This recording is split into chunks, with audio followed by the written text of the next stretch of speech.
The morning sun rose over the colony of New Eden, painting the sky in shades of orange and pink. It was a beautiful world. Green forests stretched across the continents. Blue oceans sparkled under the light of twin suns. 12 million humans called this planet home, and they had built something wonderful here. Commander stood on the bridge of his patrol ship, the Defiant. He was a tall man with dark skin and tired eyes. He had served in the Terran Defense Force for 20 years, and most of those years had been quiet, boring, even. He spent his days running drills and checking sensors. Nothing ever happened in the system. "Commander, the morning shift is ready," said Lieutenant Sarah, his second in command. Nodded and sipped his coffee. He could see New Eden spinning slowly below them. He could make out the lights of New Geneva, the capital city. 3 million people lived there. His sister was one of them. She taught elementary school to children who had never seen Earth. "Begin standard patrol pattern," he ordered. "Let's make this quick. I promised my sister I would visit her today." The Defiant was a small ship. It had a crew of 45 and enough weapons to fight off pirates or small raiding parties. It was not a warship. It was a patrol vessel, meant to watch and report, not to fight real battles. Down on the planet, life continued as normal. In New Geneva, children walked to school. Farmers in the eastern provinces checked their crops. Scientists at the Polar Research Station studied the planet's unique ice formations. A young couple got married in a small church by the sea. An old man sat on his porch and watched birds that looked almost like the ones from Earth. None of them knew that death was coming. In the deep darkness between stars, something moved.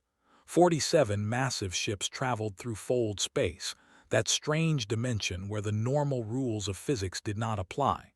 These ships were black as night and covered in strange symbols. They belonged to the Dominion. They were an ancient race.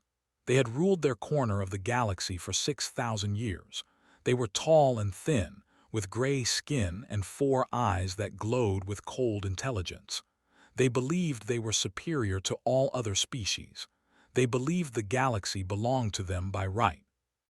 High Sovereign sat on his throne aboard the lead ship. He was the ruler of the Dominion, the most powerful of his kind. He had ordered this attack himself. "How long until we arrive?" he asked. 10 of their minutes, High Sovereign," replied his admiral.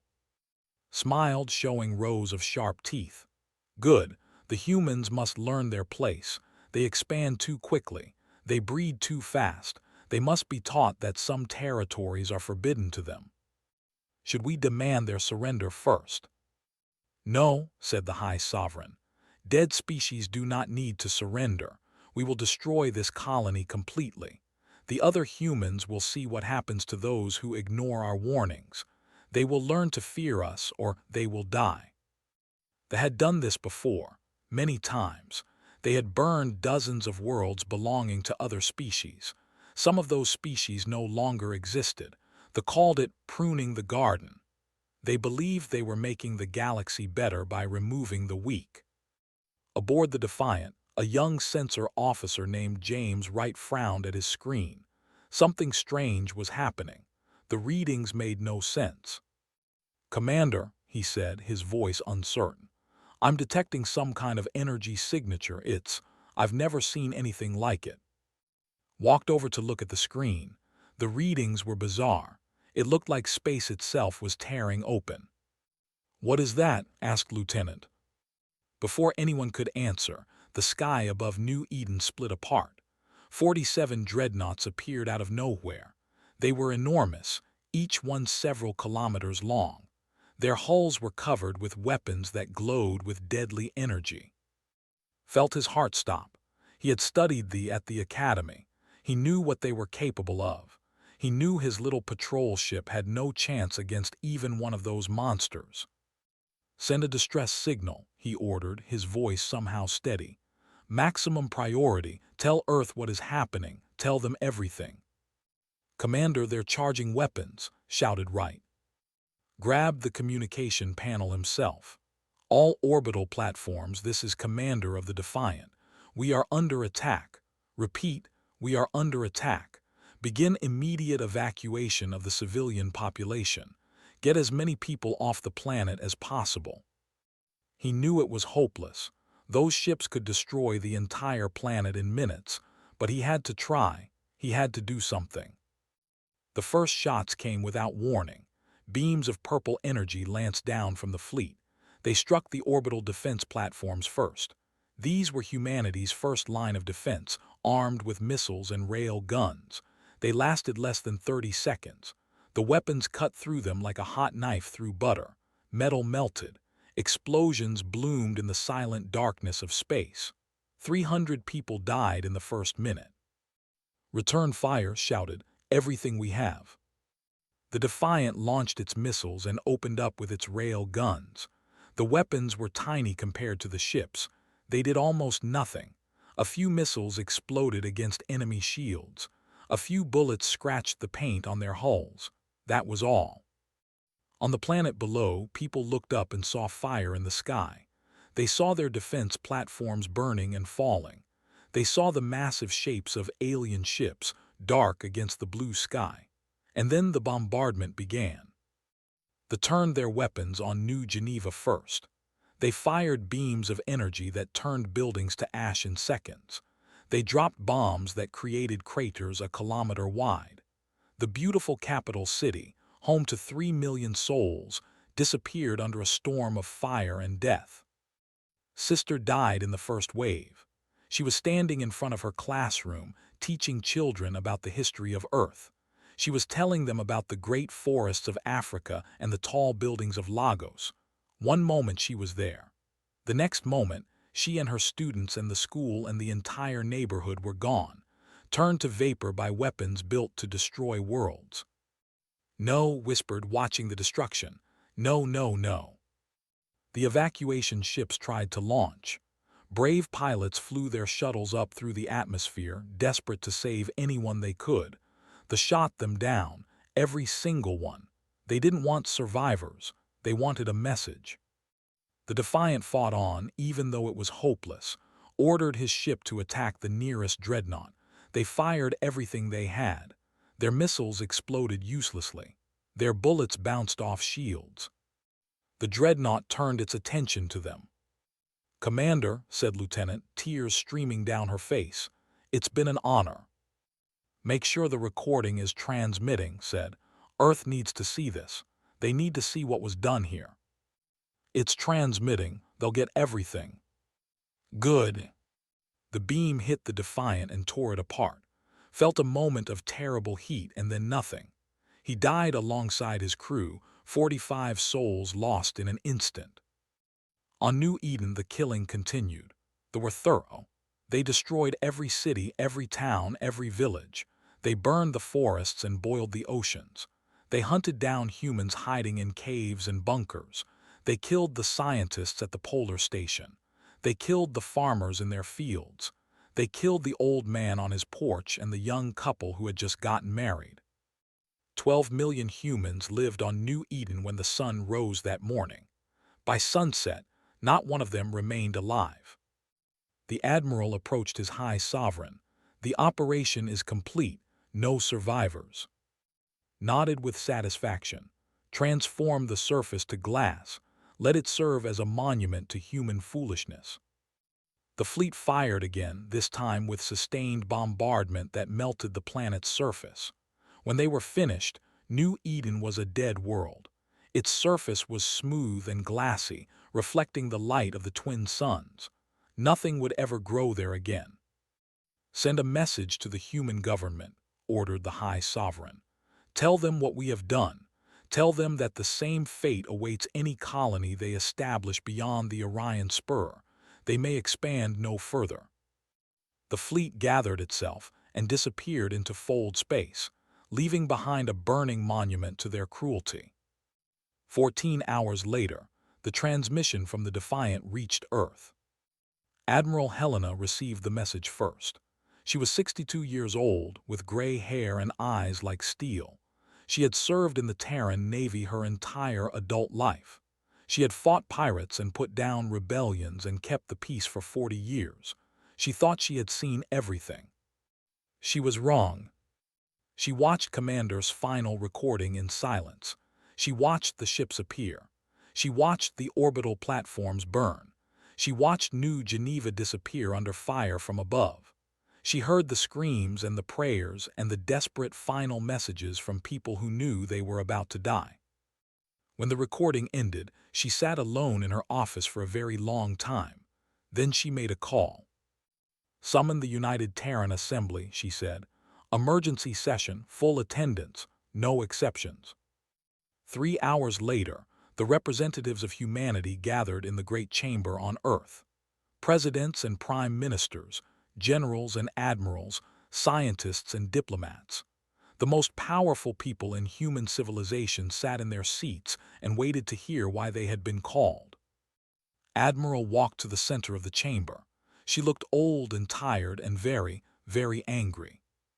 14 hours ago," she said, "the Dominion attacked our colony on New Eden." She activated the recording and let it play. She let them see everything. The chamber fell silent.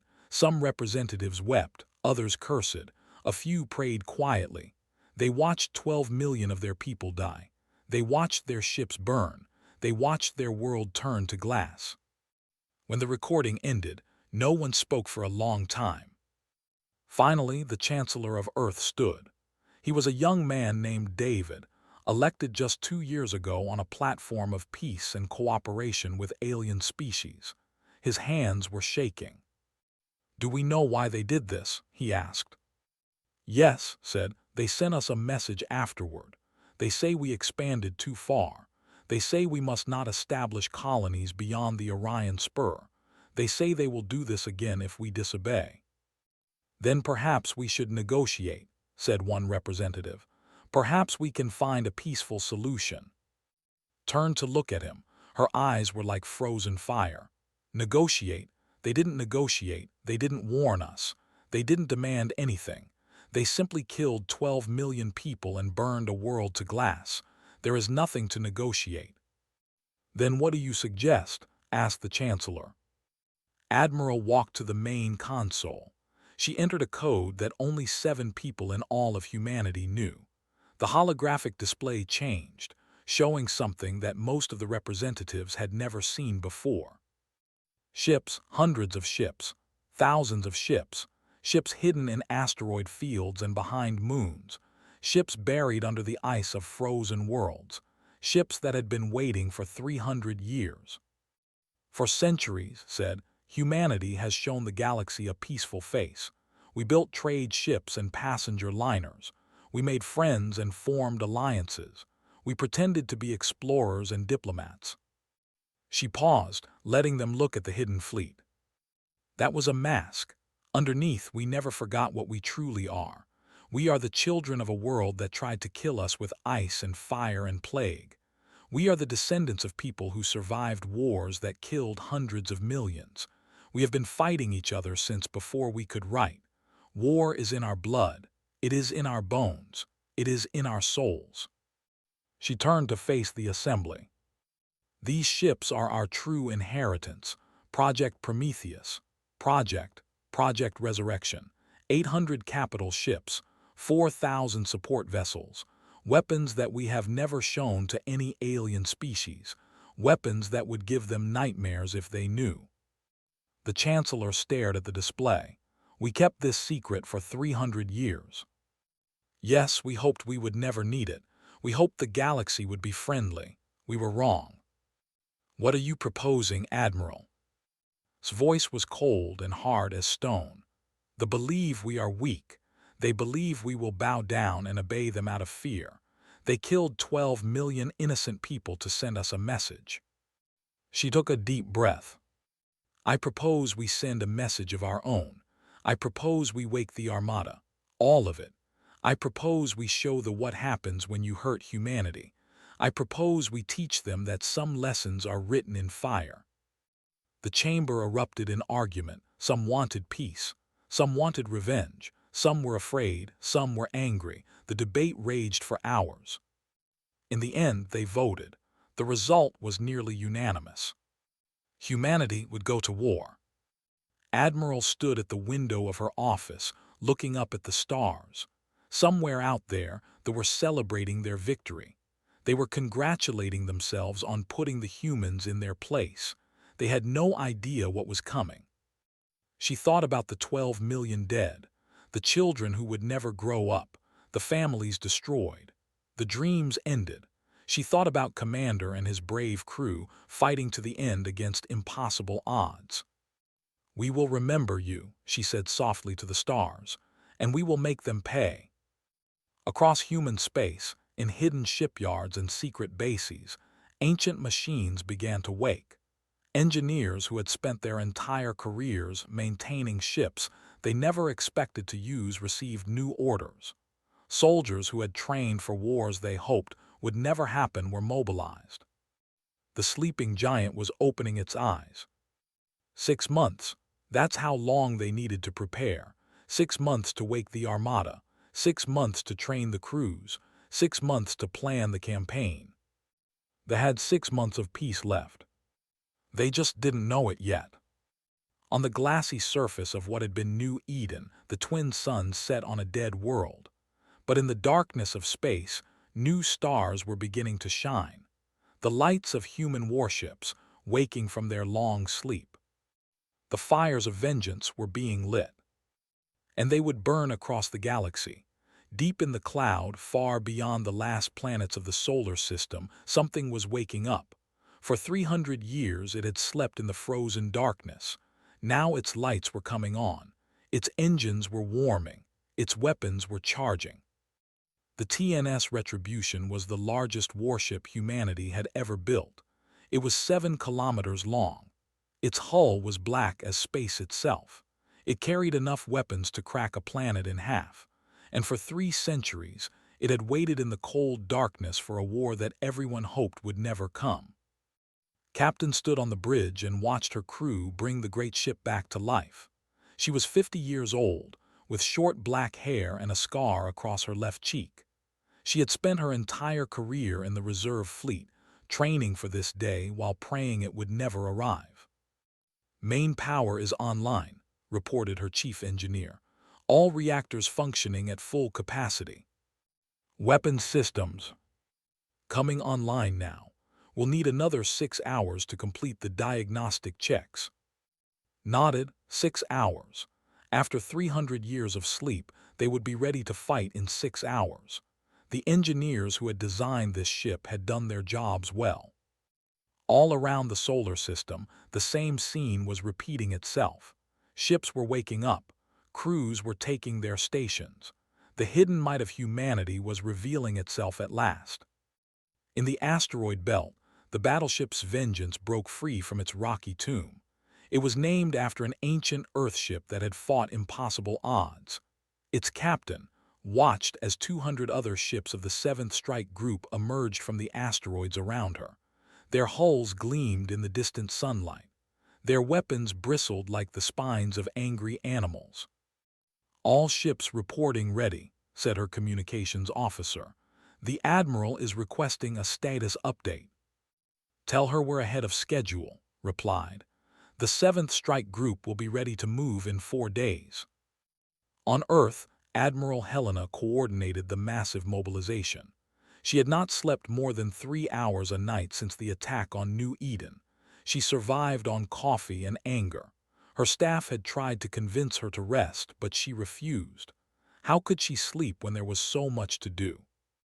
"Give me the numbers," she ordered during the morning briefing. General, commander of the Terran Marine Corps, stood and activated the holographic display. "As of this morning, we have 412 capital ships active and ready for combat. Another 230 will be online within the next 2 weeks. The rest will follow over the next 3 months. And the Marines? 8 million already mobilized. We're training another 8 million. By the time we're ready to move, we'll have 16 million ground troops available." Studied the display. The fleet was coming together faster than she had hoped. The old ships had been maintained well. The secret training programs had worked. Humanity was ready to fight. "What do we know about the enemy?" she asked. Change the display to show a map of space. The Dominion controls 18 colony worlds and 42 military installations. There is here, in the center of their territory. They have approximately 300 capital ships, most of them older designs. Their technology is advanced, but not significantly better than ours. Then why haven't we fought them before? Asked one of the junior officers. Because we didn't want to, replied.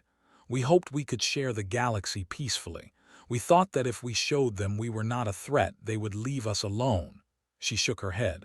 We were wrong. We were stupid. And 12 million people paid the price for our stupidity. The planning sessions continued for weeks, and her staff worked out every detail: where to strike first, how to protect their supply lines, which planets to target. They studied everything humanity knew about their ships, their tactics, their weaknesses. Meanwhile, across human space, the war effort was growing. Factories that had been idle for decades started producing weapons. Shipyards that had been building cargo vessels switched to warships. Young men and women lined up at recruiting stations, eager to avenge New Eden. The mood among humanity was strange. There was grief, yes. Millions wore black armbands to honor the dead. Memorials were held in every city on every human world. But there was also something else. A quiet fury, a cold determination, a willingness to do whatever was necessary. Maria Santos was a farmer on Mars. She had never fired a weapon in her life. Her son had moved to New Eden 5 years ago to start a new life. Now he was dead, burned to atoms along with everyone else on that world. Maria was 60 years old, too old to fight. But she worked 18 hours a day in her fields, growing food for the soldiers. She pushed herself until her body ached, until her hands bled, until she collapsed from exhaustion. Then she got up and did it again. We'll grow the food, she told her neighbors. We'll keep the soldiers fed, and they'll make those alien bastards pay. David was a teenager on Earth. He had never met anyone from New Eden, but he had watched the recordings. He had seen what they had done. On his 18th birthday, he walked into a recruiting station and signed up for the Marines. I want to fight, he told the recruiter. I want to make them hurt. The recruiter, a veteran with gray hair and tired eyes, looked at him for a long moment. It won't be easy, she said. War is ugly, people die, friends die. Are you ready for that? No, David admitted. But I'm going anyway, because if we don't fight, they'll do it again. They'll burn another world, kill another 12 million. We have to stop them. Stories like this repeated across human space. Billions of people were touched by the tragedy of New Eden, and they responded in the only way they knew how. They fought, they worked, they sacrificed. In a hidden research station on a moon of Jupiter, scientists worked on weapons that had been theoretical for centuries. Dr. Obi led a team developing new types of ammunition for the fleet's rail guns. The projectiles were small, no bigger than a fist, but they contained compressed antimatter that would explode on impact with the force of a nuclear bomb. We've been working on this for 300 years, she told Admiral during an inspection. We always hoped we'd never need it, but the technology is ready. We can produce 10,000 rounds per day. Good, said. I want 100,000 by the time we launch. Though, of course, knew nothing of this. In their space, life continued as normal. High Sovereign celebrated his victory with feasts and ceremonies. He awarded medals to his admirals. He gave speeches about the natural order of the galaxy and the proper place of lesser species. His intelligence officers reported that the humans were upset. They were holding memorials and making angry speeches. Some of their representatives had called for war. They are weak, the chief intelligence officer reported. They grieve and cry and make noise, but they will do nothing. We have studied their military. They have a few hundred small ships, mostly for patrol and defense. They cannot threaten us. What about these rumors of hidden fleets? Asked. Some of my advisors are worried. The intelligence officer made a dismissive gesture. Lies and propaganda. The humans are trying to save face. They want to seem strong even though they are weak. We have scanned their space thoroughly. There are no hidden fleets. There are no secret weapons. They are exactly what they appear to be, a young, foolish species that expanded too fast and had to be taught a lesson. Nodded, this was what he had expected. The humans were like all the other species the Dominion had crushed over the. They would weep and wail, and then they would submit. They would learn their place. Continue monitoring them, he ordered. But I do not expect any problems. The humans have been properly humbled. He could not have been more wrong. 4 months after the attack on New Eden, Admiral called a final planning meeting. The War Council gathered in a secure bunker deep beneath the surface of Earth. The room was filled with holographic displays showing the positions of every ship in the Terran Armada. "Status report," she ordered. General stood. "We have 650 capital ships ready for combat. Another 150 will be online within the month. All Marine divisions are trained and equipped. We have enough supplies for a sustained campaign lasting at least 2 years. Intelligence." The intelligence chief, a thin woman named Colonel Sarah West, activated her display. "We have mapped every military installation. We know the patrol routes of their fleets. We have identified weaknesses in their sensor networks that will allow us to approach undetected. Their home fleet. Approximately 100 ships stationed around there. Another 200 spread across their territory. They have no idea we're coming." Studied the displays for a long moment. Then she turned to face the council. "Humanity has not fought a war like this in 300 years, she said. "We have worked hard to be peaceful. We have tried to be friends with other species. We have shown the galaxy our best face, explorers, traders, diplomats." She paused, her eyes hard. "But we are also warriors. Our ancestors fought wars that killed hundreds of millions. They survived ice ages and plagues and catastrophes that would have destroyed any other species. They clawed their way up from the mud and reached for the stars. That strength is still in us. It has always been in us." She walked to the central display and highlighted the. "In 2 months, we will begin Operation Burning Star. We will strike with everything we have. We will destroy their military. We will burn their bases. We will make them pay for every single person they killed on New Eden." Her voice dropped to a cold whisper. "And when we are done, no species in this galaxy will ever mistake human kindness for human weakness again." The council rose to their feet. There was no applause, no cheering, just grim determination. They knew what was coming. They knew the cost, but they also knew it had to be done. Far away, in the cold darkness between stars, the Terran Armada was gathering. Ships that had slept for centuries were forming into battle groups. Soldiers were loading into transport vessels. Pilots were running final checks on their fighters. Captain stood on the bridge of this vengeance and watched her fleet assemble. 200 ships in perfect formation, their weapons charged, their crews ready. She thought about the people of New Eden. She thought about the children who had been burned alive. She thought about the message that had sent, "Submit or die."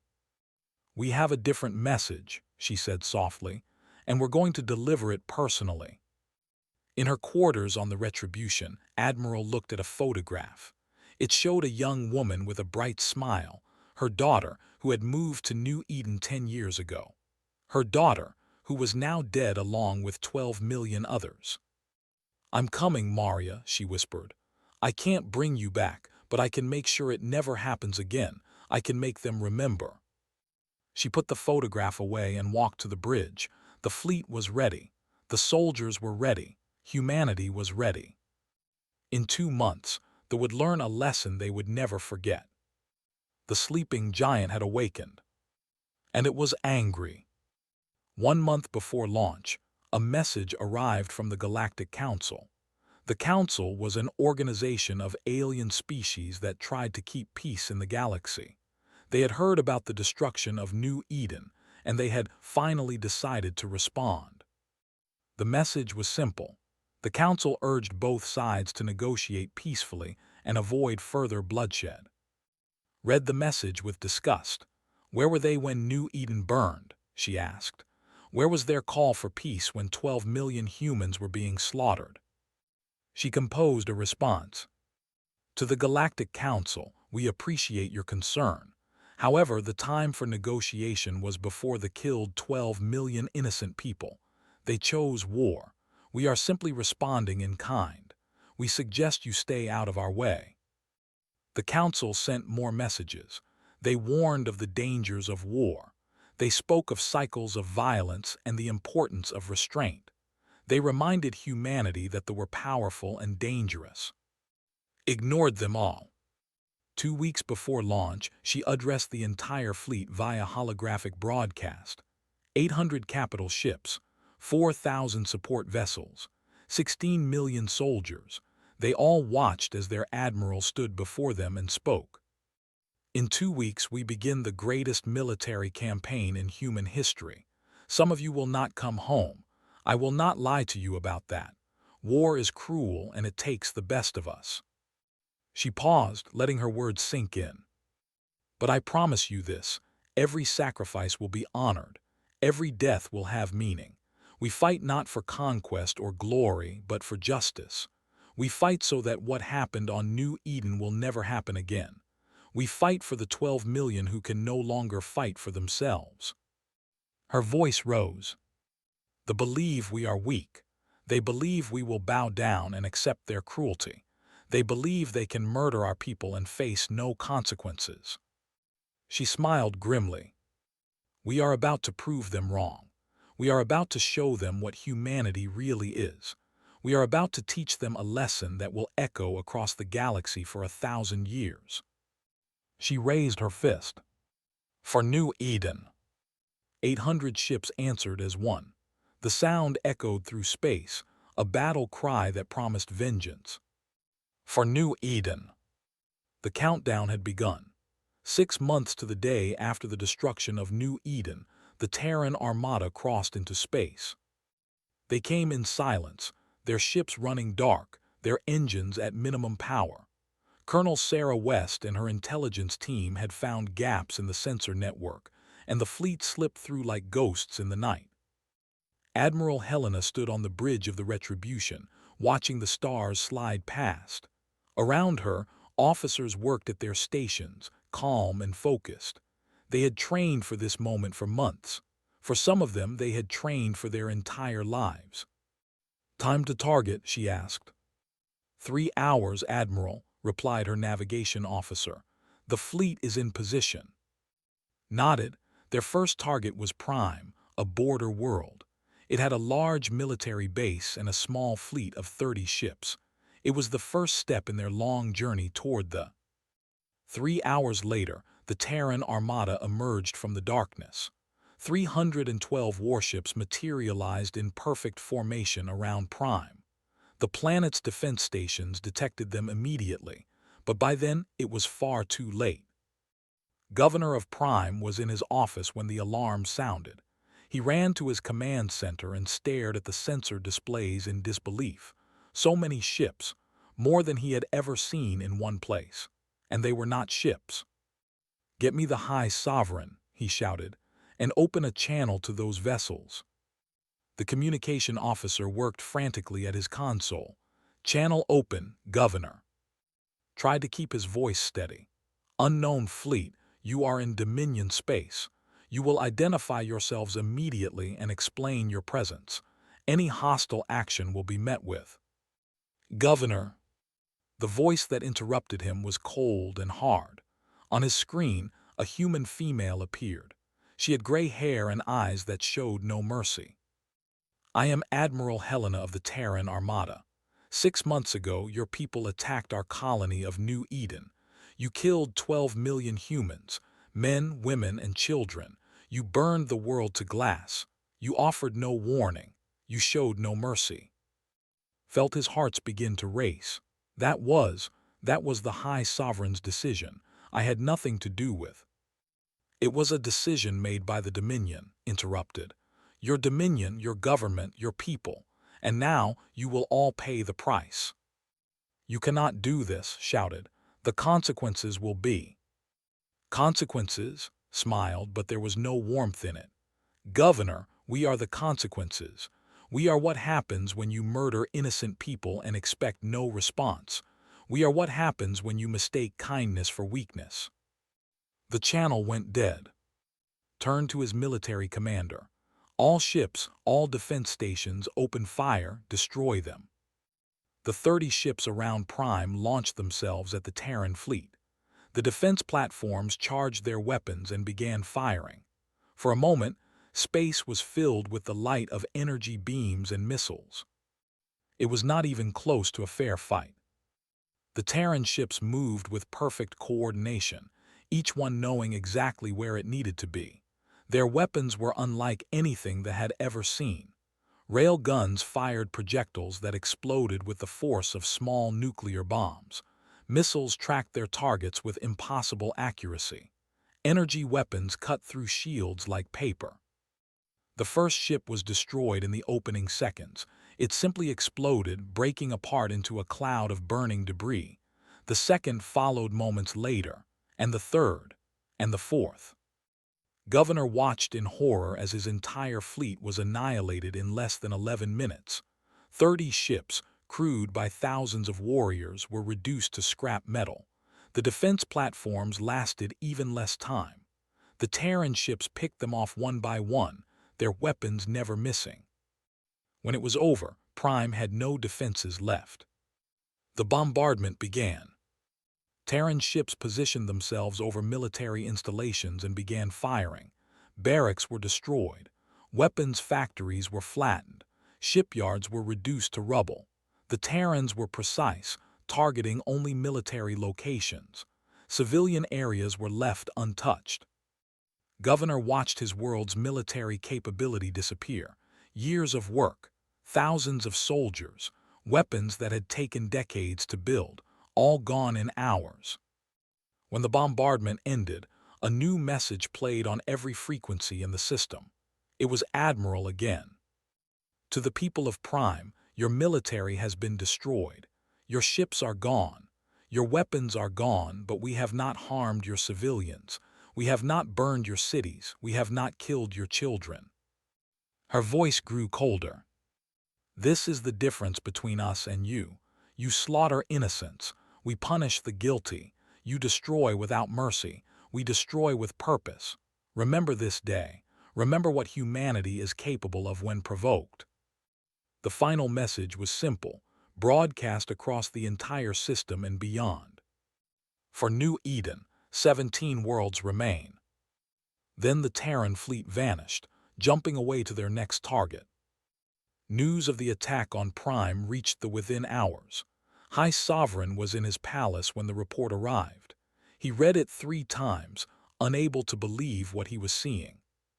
300 human ships, his entire border fleet destroyed, military installations across Prime reduced to rubble, and the humans had barely suffered any damage.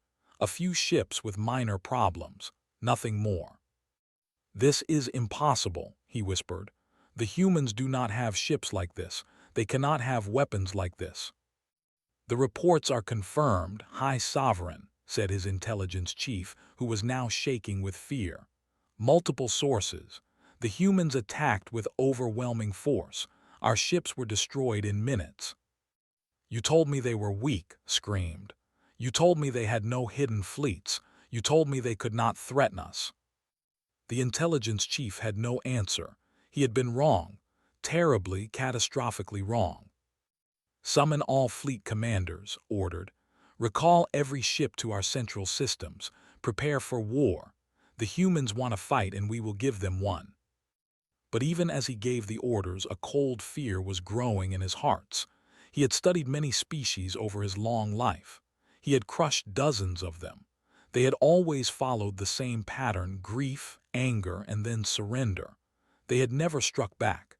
They had never had the power to strike back. The humans were different. Across the galaxy, other species watched the unfolding war with a mixture of fear and fascination. The Galactic Council held emergency sessions. Ambassadors sent frantic messages to their governments. Everyone wanted to know the same thing. Where had the humans been hiding this power? And what did it mean for the rest of the galaxy? The ambassador met with his government's military leaders. They were an old species, almost as old as they had survived by being careful and cautious. This changes everything, said. For centuries we believed we understood the humans, traders, explorers, diplomats, peaceful and cooperative, but this. He activated a hologram showing the attack on Prime. 300 ships appeared out of nowhere. They destroyed the fleet in 11 minutes, and the humans lost nothing, not a single ship. The military commander studied the hologram. They were hiding this for centuries. They let everyone believe they were weak, and all that time they were building an armada that could challenge any power in the galaxy. Not just challenge, said quietly. Defeat. Look at these weapon signatures. Look at their coordination. Look at how they fight. These are not amateurs. These are warriors who have been preparing for a real war for generations. Why would they do this? Asked another leader. Why hide such power? Thought for a long moment before answering. Because they hoped they would never need it. The humans genuinely wanted peace. They genuinely hoped the galaxy would be friendly, but they never forgot what they are. They never forgot where they came from. He pulled up images of human history, wars, battles, conflicts stretching back thousands of years. We thought humans were prey learning to be predators, he said. We were wrong. They were always predators. They were just pretending to be prey. The leaders exchanged uneasy glances. If the humans defeated and it was beginning to look possible, the balance of power in the galaxy would shift dramatically. An entirely new force would emerge, one that had been hiding its true strength for 300 years. What do we do? Asked the military commander. We watch, said, and we pray we never give the humans a reason to turn their weapons on us. The Terran Armada struck again 3 days later. This time, they attacked Station, a supply depot that served their entire Eastern Fleet. 150 ships descended on the station without warning. They were more prepared this time. They had gathered 50 warships to defend the station. They thought it would be enough. It wasn't. Captain led the assault from the bridge of this vengeance. Her ship was one of the older designs in the fleet, built 200 years ago and carefully maintained ever since. But age had not diminished its power. All ships form attack pattern Delta, she ordered. Fighters clear a path, cruisers target their command ship, destroyers clean up the rest. The battle was swift and brutal. Terran fighters swarmed the fleet, drawing their fire while larger ships moved into position. Then the main guns opened up. This vengeance carried a weapon that had been classified for 2 centuries. A lance of concentrated antimatter that could punch through any known shield.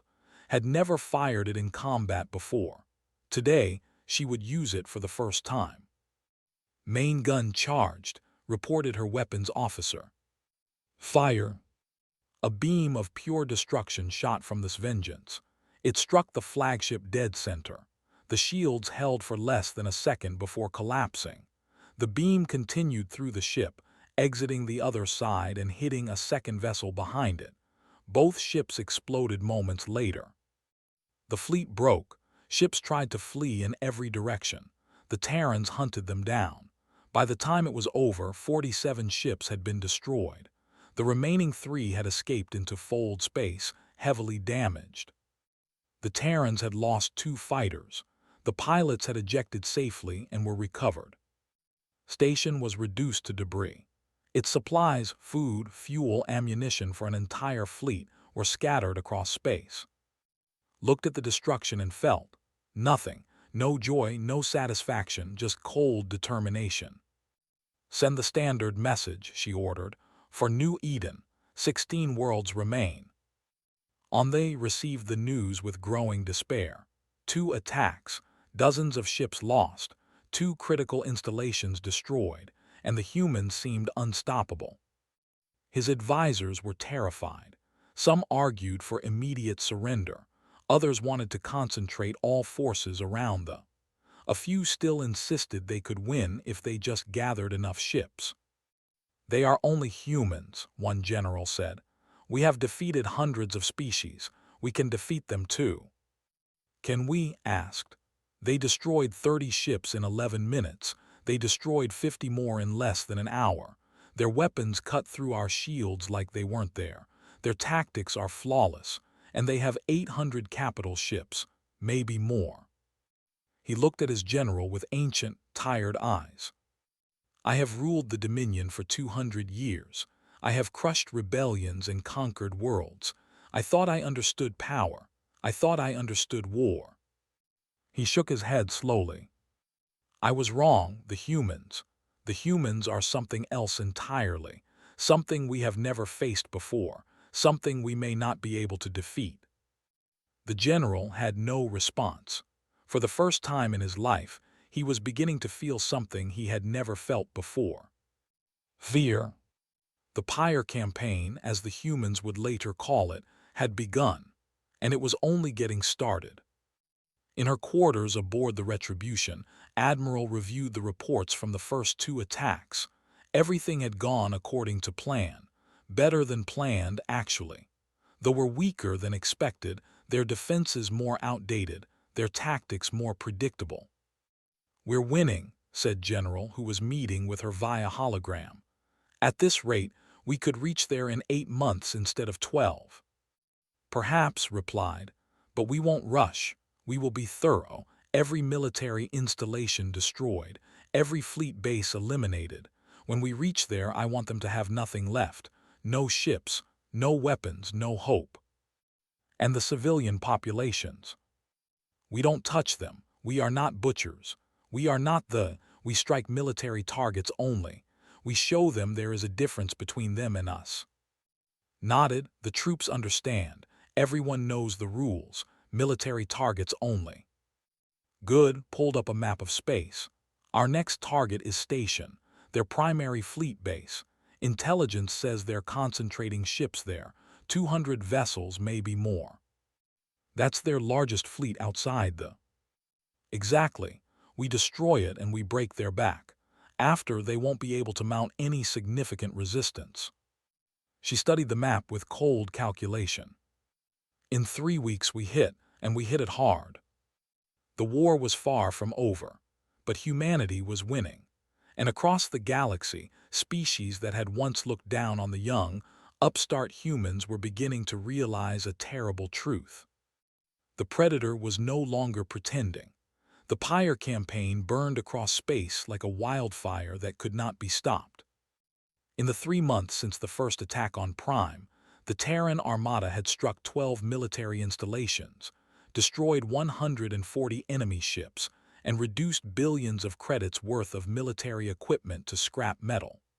The humans moved like ghosts, appearing without warning, destroying their targets, and vanishing before reinforcements could arrive. Private David sat in the belly of a troop transport, waiting for the drop. He was 20 years old now, one of 16 million Marines preparing for the next phase of the war. His unit, the 47th Shock Infantry, had been assigned to the ground assault on manufacturing facilities on the moon of Hellas IV. "First combat drop," said the sergeant sitting next to him. Sergeant Maria was a veteran of 20 years, though she had never seen real combat until this war. "Nervous?" "Yes," David admitted. There was no point in lying. Everyone was nervous. "Good. Nervous keeps you alive. Confident gets you killed." Checked her rifle for the 10th time. "Remember your training, follow orders, watch your corners, and don't be a hero. Heroes die first."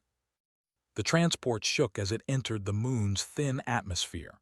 Through the small window, David could see flashes of light, the Terran fleet engaging orbital defenses. The battle would be over soon. It always was. 2 minutes to drop," announced the pilot. David gripped his rifle and tried to slow his breathing. He thought about why he was here. The recordings from New Eden, the children who had been burned alive, the families who had been erased from existence. He had joined to stop that from ever happening again. Now he was about to put his training to the test. 30 seconds. The ramp at the back of the transport began to open. Thin air rushed in, cold and harsh. David could see the surface of the moon below, gray rock and industrial complexes stretching to the horizon. Go, go, go. David jumped. The drop suit carried him down through the thin atmosphere. Around him, thousands of other Marines were falling like dark rain. Below, the facility was already burning from orbital strikes, but the defenses were still active. Energy beams reached up from the surface, trying to pick off the falling soldiers. David saw the Marine next to him take a direct hit. The young woman simply vanished, her suit and body vaporized in an instant. He didn't have time to think about it.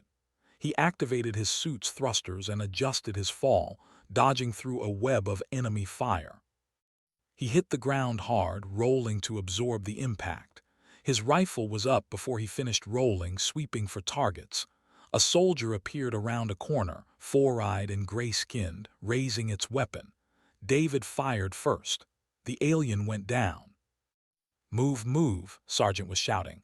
"Push toward the main building, clear every room." David ran, his unit around him. They cleared buildings one at a time, room by room, corner by corner. The defenders fought hard. They were soldiers too, doing their duty. But they were outmatched. The Terran Marines had better armor, better weapons, and better training. 3 hours later, the facility was secured. David sat on a pile of rubble, his hands shaking. He had killed 17 soldiers. He had watched 6 of his fellow Marines die. He felt empty, hollowed out, like something important had been removed from inside him. Sergeant sat down next to him and handed him a water container. "First time is always the worst," she said quietly. "It doesn't get easier exactly. You just learn to carry it better." "Is it worth it?" David asked. "All this death?" Looked out at the burning facility. "Ask the people of New Eden." "Oh wait, you can't. They're all dead. 12 million of them, including my brother and his wife and their 3 kids. David said nothing. "Yeah," continued, "it's worth it. Every drop of blood we spill, every life we take, it's worth it, because if we don't do this, they'll do it again. They'll burn another colony, kill another 12 million, and another after that. The only way to stop them is to show them that there are consequences, real consequences, painful consequences." She stood up and offered David her hand. "Come on, Private, we've got work to do." Far above them, aboard the Retribution, Admiral received reports from across the campaign. Hellas 4 was secured. 2 more supply depots had been destroyed. Another fleet had been ambushed and eliminated. The campaign was proceeding exactly as planned. In 2 weeks, they would strike the biggest target yet, Station. Was the pride of the military.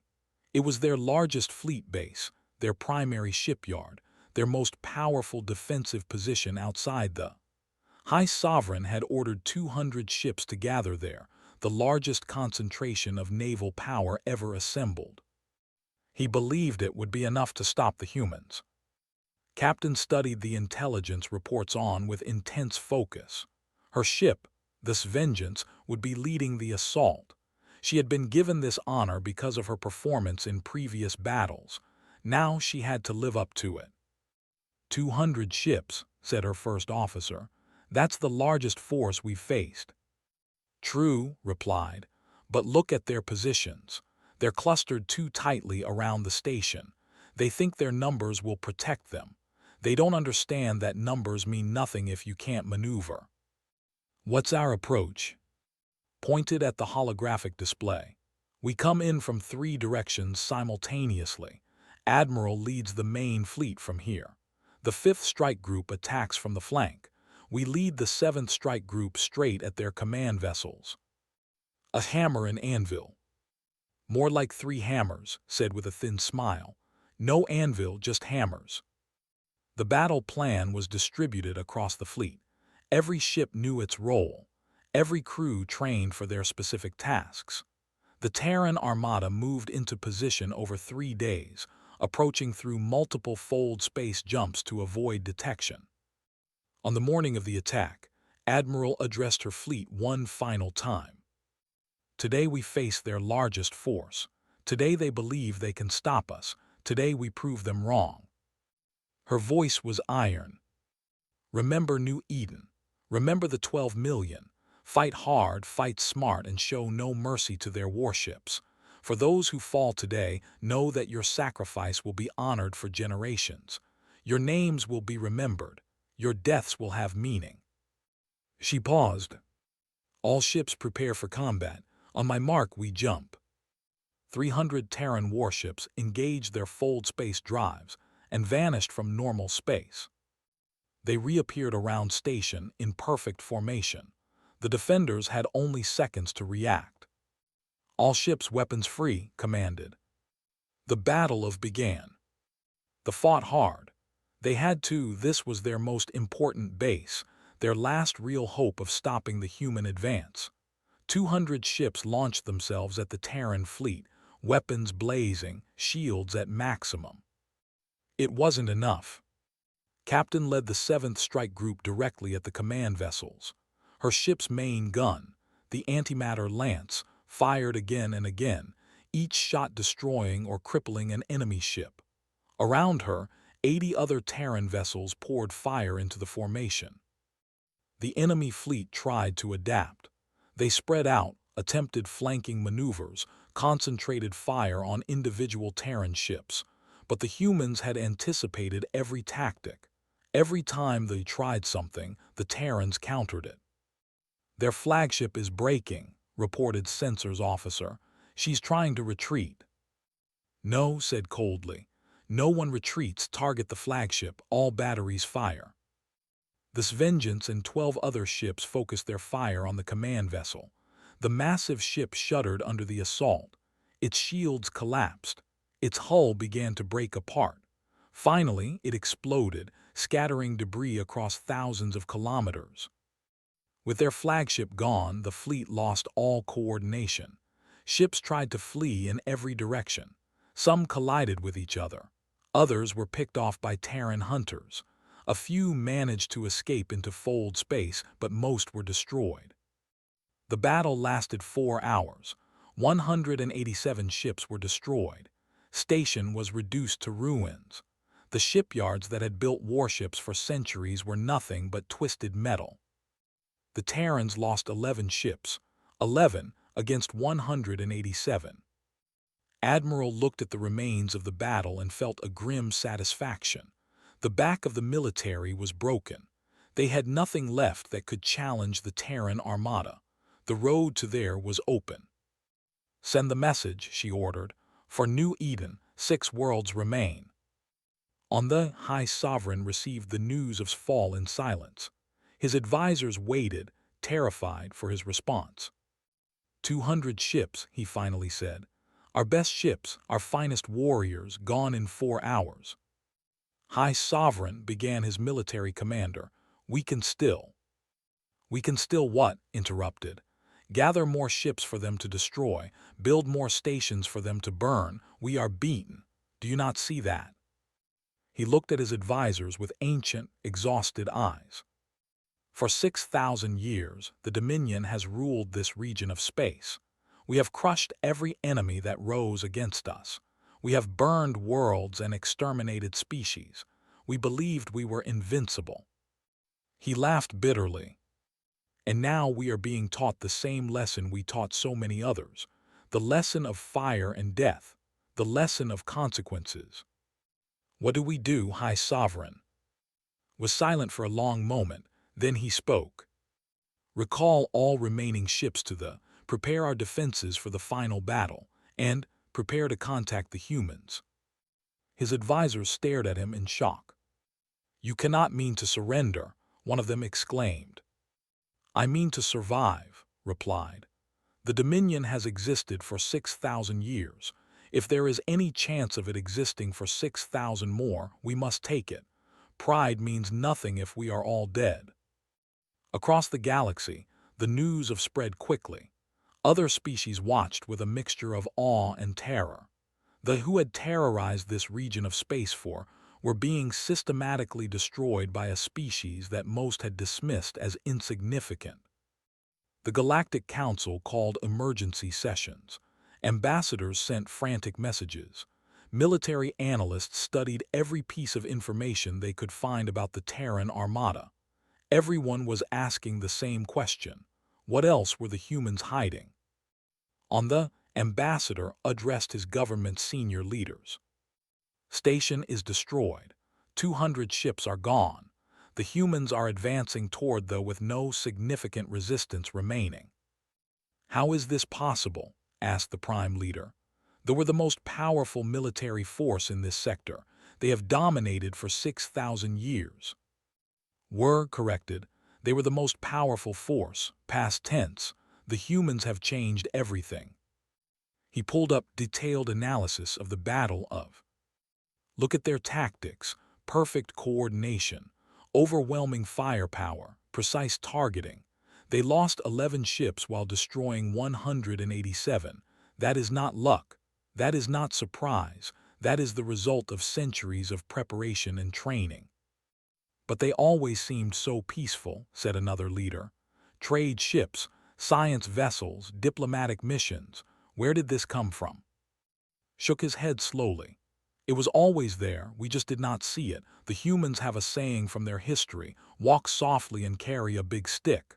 They walked softly, they made friends, they traded and explored, and all the time they were carrying the biggest stick the galaxy has ever seen. What do? We do nothing, replied.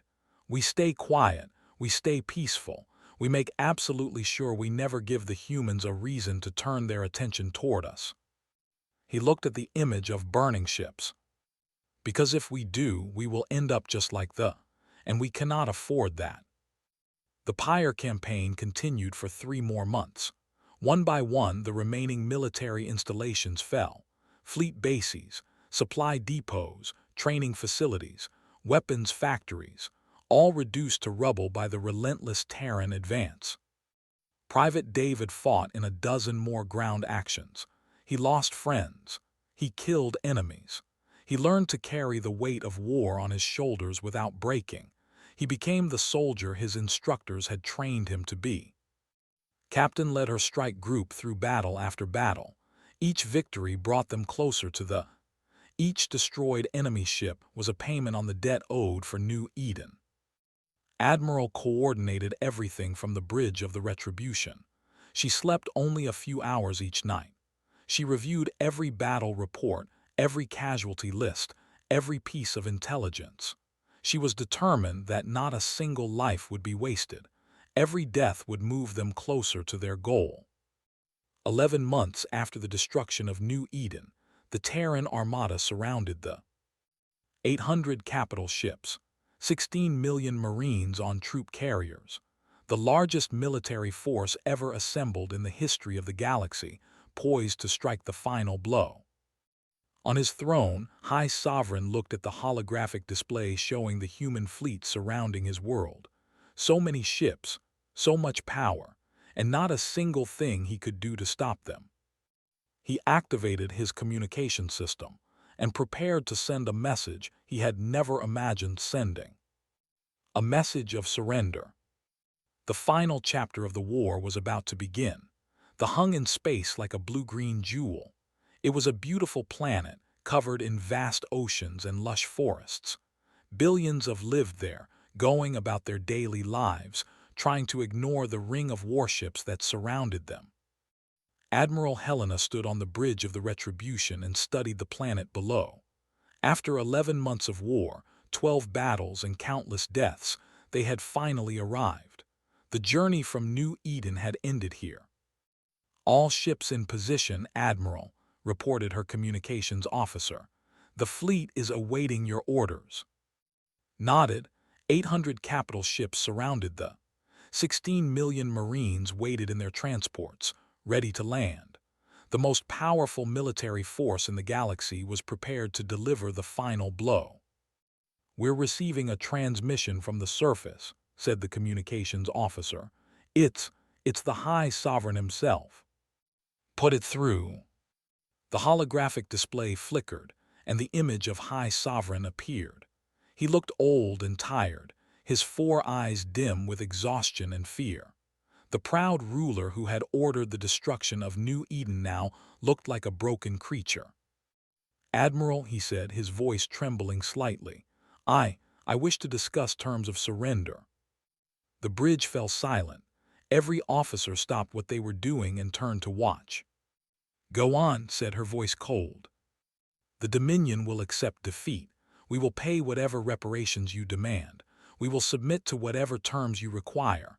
We will disarm our military, surrender our ships, open our worlds to your inspection." Paused, his eyes pleading. "All we ask is that you spare our world, spare our people. Do not do to us what we did to New Eden." Said nothing for a long moment. She looked at the planet below, thinking about everything that had led to this moment. The 12 million dead, her daughter among them, the burning worlds and shattered ships of the Pyre campaign, the soldiers who had given their lives to bring humanity to this point. "You killed 12 million people," she finally said. "Men, women, children. You burned them alive and laughed about it. You called it pruning the garden. You thought there would be no consequences." Lowered his head. I know what we did. I am not asking for forgiveness. I am asking for mercy, for my people. They did not order the attack. They did not push the buttons that fired the weapons. They are innocent." The people of New Eden were innocent too. "Yes," whispered, "they were." Turned to General, who was watching through a holographic link from his command ship. "General, what is the status of our marine forces?" 16 million troops ready to land, Admiral. We can begin ground operations within the hour." "And the orbital bombardment systems?" "Charged and targeted. We can glass the planet in less than a day if you give the order." His eyes widened with fear. Around the bridge, officers exchanged uncertain glances. This was the moment. This was the decision that would define humanity for generations to come. Looked at the billions of lives, billions of sentient beings who had families and dreams and hopes for the future. She could order their deaths with a single word. She had the power to do to them exactly what they had done to New Eden. She thought about her daughter. Maria had been a kind person, always looking for the good in others. She had moved to New Eden because she wanted to help build something new, something hopeful. She had died along with 12 million others because an alien ruler thought humans were beneath consideration. What would Maria want her to do? "High Sovereign," said slowly, "I have the power to destroy your world. I have the power to kill billions of your people. I have the power to erase them from the galaxy, just as you tried to erase us from New Eden." Waited, barely breathing. "But I will not." The High Sovereign's eyes flickered with disbelief. You will not." "No," his voice was hard but controlled. "We are not you. We do not slaughter civilians to make a point. We do not murder innocents to teach lessons. We came here for justice, not genocide." She stepped closer to the holographic display. "But make no mistake, High Sovereign, justice will be served. Every military installation on your world will be destroyed. Every warship, every weapons factory, every training facility. Your ability to wage war will be eliminated. Your military power will be broken forever. And our cities, our people, will not be harmed. We will target only military positions. Your civilians will live. Your children will grow up. Your species will survive." His eyes narrowed. "But you will remember. You will remember what happened when you challenged humanity. You will remember the price you paid for your arrogance.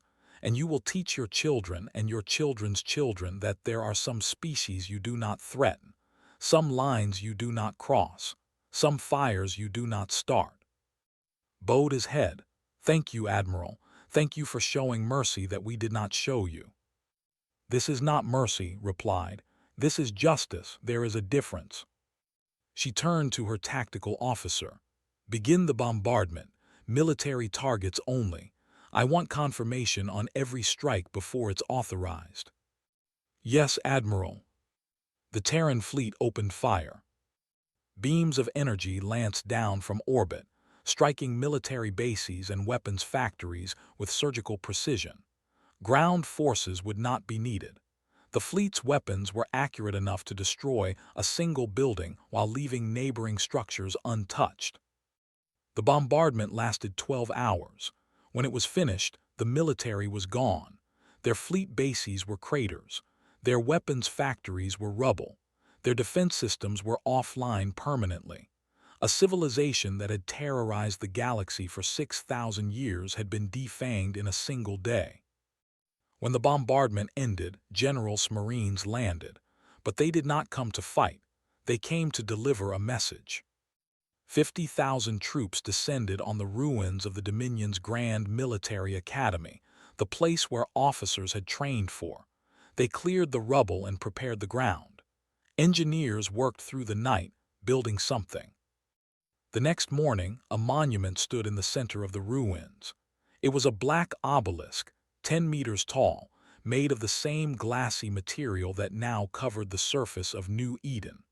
On its surface were carved 12 million names, every human who had died in the attack. Private David was part of the honor guard that stood watch over the monument. He looked at the names and thought about why he had joined the Marines. He had wanted revenge. He had wanted to make the pay. And they had paid. Their military was destroyed. Their empire was broken. They would never threaten humanity again. But standing here looking at those names, he realized something. Revenge wasn't enough. The dead couldn't be brought back. The pain couldn't be erased. All they could do was make sure it never happened again. "What are you thinking about?" asked Sergeant, standing beside him. "The names," David said. 12 million of them. I didn't know any of these people, but they're the reason we're here." "Yeah," nodded slowly. "We carry them with us. Every battle, every fight, we carry them. That's our job now, to remember, and to make sure the galaxy remembers too." High Sovereign came to see the monument personally. He was escorted by Terran Marines, but he was not a prisoner. He was a witness. He stood before the obelisk and looked at the names. Millions of names, carved in stone that would last forever. Proof of what his people had done. Proof of the price that had been paid. "I ordered this," he said quietly. "I gave the command. I thought it would make us safer. I thought it would teach the humans to fear us." Admiral stood beside him, her face unreadable. "And instead we taught them to hate us. And we learned that fear is a poor foundation for power." Turned to face her. "I have ruled for 200 years. I have won many victories. I thought I understood strength, but you have taught me something I never knew." "What is that?" "That true strength is not the ability to destroy. It is the ability to choose when not to destroy. You could have killed us all. You chose to spare us. That took more strength than anything we ever did." Looked at him for a long moment. "Remember that lesson, High Sovereign. Teach it to your people, because if you ever forget, if you ever attack humanity again, we will come back, and we will not be merciful a second time." "I understand." Bowed his head and walked away, escorted by his guards. He had come as a conqueror. He was leaving as a defeated ruler, his power broken, his empire humbled. But he was leaving alive, and so was his species. That was more than he had given New Eden. 1 week later, Admiral addressed the galaxy. Her message was broadcast on every frequency, transmitted to every world, displayed in every government building from one end of known space to the other. Billions of beings watched as the human admiral stood before the stars and spoke. 11 months ago, the Dominion attacked our colony of New Eden. They killed 12 million innocent people. They burned a world to glass. They expected us to bow down and accept their cruelty." Her voice was calm, but carried the weight of iron. "Instead, we responded. We destroyed their military. We burned their bases. We broke their power. And now we stand over there victorious." She paused. But we did not destroy their cities. We did not kill their civilians. We did not commit genocide because we are not them. We came to the stars seeking knowledge, cooperation, and peace. We hoped the galaxy would be friendly. We hoped we could build something together. Her eyes hardened. But we also remember what we are. We are the children of a dangerous world. We are the descendants of warriors who fought for survival against ice and fire and plague. We have been fighting since before we could write. War is in our blood. It is in our bones. It is in our souls. She raised her voice. To the galaxy we say this. We remain what we have always been. Explorers, dreamers, builders. We want peace. We want friendship. We want to grow together and reach for the stars together. Her tone dropped to ice. But understand this and understand it well. Our children are sacred. Our colonies are sacred. Our people are sacred. Harm them, and there is no force in this universe that will protect you from what follows. She stood tall, the stars behind her. They learned this lesson. Now the entire galaxy knows. We are humanity, we walk softly, but we carry fire. The broadcast ended. Across the galaxy, species that had dismissed humans as insignificant upstarts everything they thought they knew. Military analysts studied the Pyre campaign and realized they had dramatically underestimated human capabilities. Diplomats rushed to establish better relations with Earth. Leaders quietly ordered their militaries to avoid any action that might provoke the humans. The balance of power in the galaxy had shifted. The Dominion, once the most feared force in the region, was broken. In its place rose a new power, one that had been there all along, hiding behind a mask of peace and exploration. Humanity had revealed its true face, and the galaxy would never forget it. 6 months after the end of the war, a new colony was established. New Eden II rose on a world close to where the original colony had been destroyed. The first settlers arrived to find buildings already under construction, funded by reparations from the defeated Dominion. Admiral attended the dedication ceremony. She was retiring from active duty, her mission complete. As she stood on the stage and looked out at the new colonists, young families with children, scientists eager to explore, farmers ready to work the soil, she thought about everything that had been lost. 12 million people, her daughter among them, they could never be brought back. The pain would never fully heal. But this was something, a new beginning, a world rising from the ashes. We built New Eden II to honor the dead, she said in her speech. We built it to prove that humanity cannot be destroyed. We built it to show the galaxy that we will always rebuild, always recover, always grow. She looked up at the sky, where stars were beginning to appear. Somewhere out there, the beings who attacked us are watching. They are rebuilding too in their own way. They learned a hard lesson. We all did. She took a deep breath. But the most important lesson is this: peace is not weakness. Kindness is not cowardice. We showed mercy because we are strong, not because we are soft. We chose to spare them because we knew we could destroy them. That is true power. That is what it means to be human. Private David, now Sergeant David, was part of the security detail at the ceremony. He watched Admiral speak and thought about his journey over the past year. He had joined as a boy looking for revenge. He had become a man who understood that there were things more important than revenge. Justice, mercy, remembrance, these were the things worth fighting for. As the ceremony ended and the new colonists began to explore their new home, David walked to a small memorial that had been built in the center of the settlement. It was a smaller version of the obelisk on the, carved with the same 12 million names. He stood before it and saluted. "We remember you," he said quietly, "every one of you, and we will never forget." High above, unseen by the people below, a Terran warship held position in orbit. It was one of many that would patrol this sector forever, ensuring that what happened to New Eden would never happen again.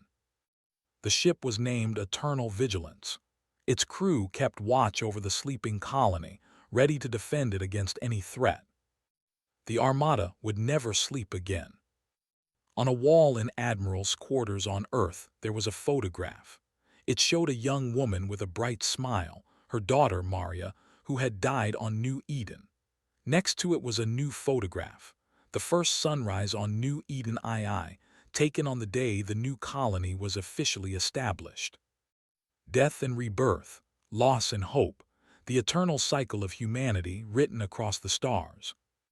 Looked at the photographs every morning. She would look at them for the rest of her life. They reminded her of why they had fought, why they had won, and why they must always be ready to fight again. The galaxy had learned a lesson about humanity. It was a lesson written in fire and blood, in destroyed fleets and broken empires. But it was also a lesson written in mercy, in cities spared and civilians protected. Humanity could destroy, but they chose when to destroy, and that made all the difference.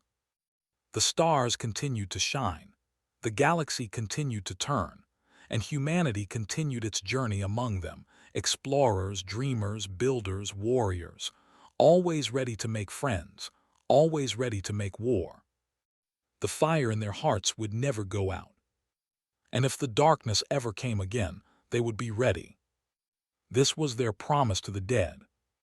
This was their gift to the living. This was humanity.